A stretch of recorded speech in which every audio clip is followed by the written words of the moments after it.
In the year 477, a Sri Lankan prince walled his own father up alive inside a chamber and left him there to die.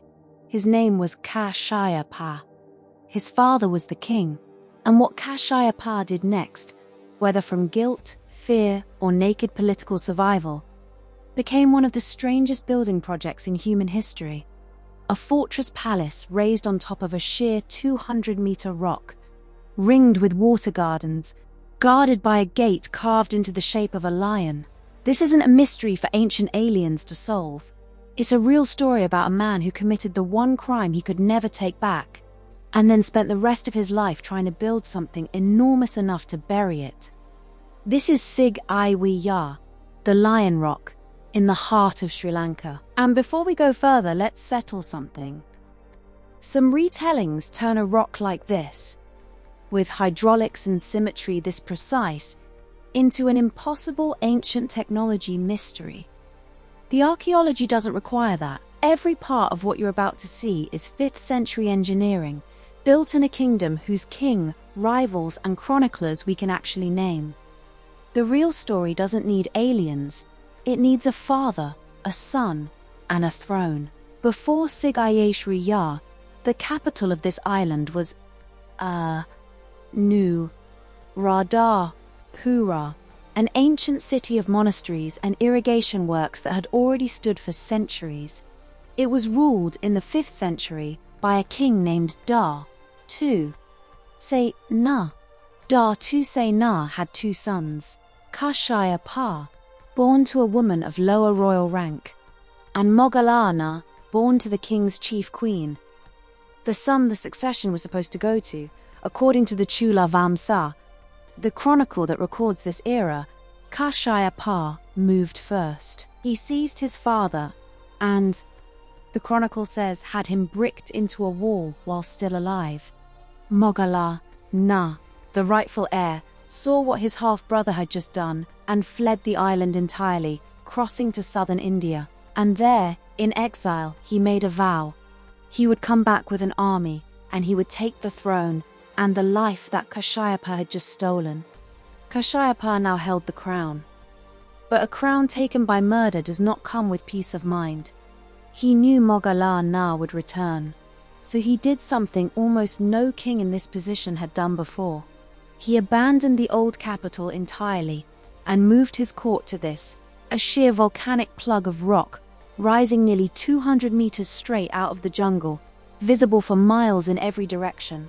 If your brother is coming to kill you, you build somewhere he cannot simply walk in. If a true story stranger than the myth built around it is your kind of video, leave a like, because what Kasyapa built next shows exactly how he turned fear into architecture, gravity, stone, and paint, with nothing supernatural required. At the base of the rock, his engineers laid out symmetrical water gardens, pools, moated islands, and fountains fed entirely by gravity, using cisterns and underground channels cut into the stone. No pumps, no mechanism beyond height and pressure. Centuries later, after monsoon rain, some of those fountains still work. But engineering alone couldn't secure the summit. The final stretch made every visitor prove themselves at a checkpoint shaped, deliberately, like a predator. Halfway up the rock, visitors once passed through the open jaws of an enormous stone lion, the final checkpoint before the summit.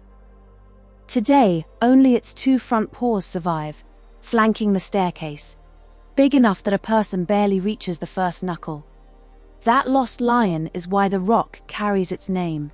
Sigiriya, Lion Rock. Sigiriya. Defense kept people out. But Kasyapa also needed the people who reached the top to believe he belonged there.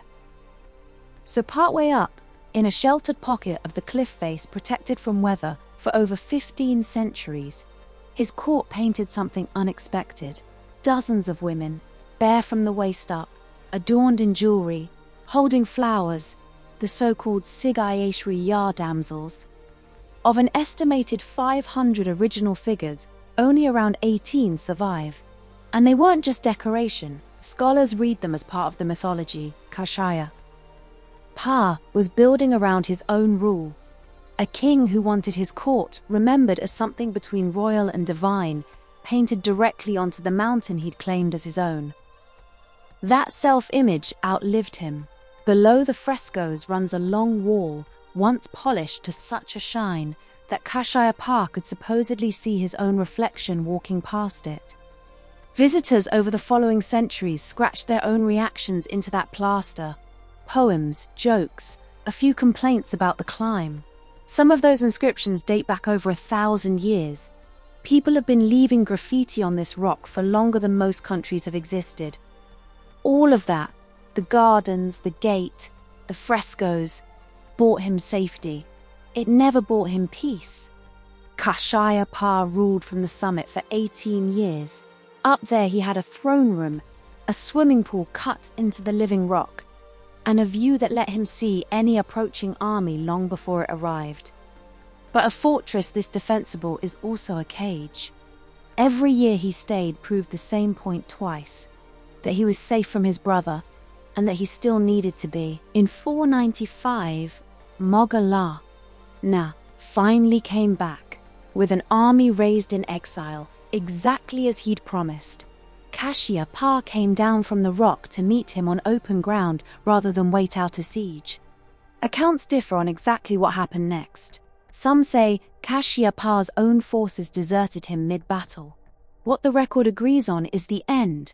Kasyapa died there, by his own hand, rather than be taken.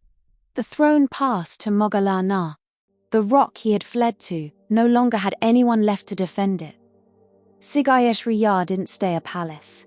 Moggala moved the capital back to Anu, Radhapura, and for the next several centuries, the rock became something quieter.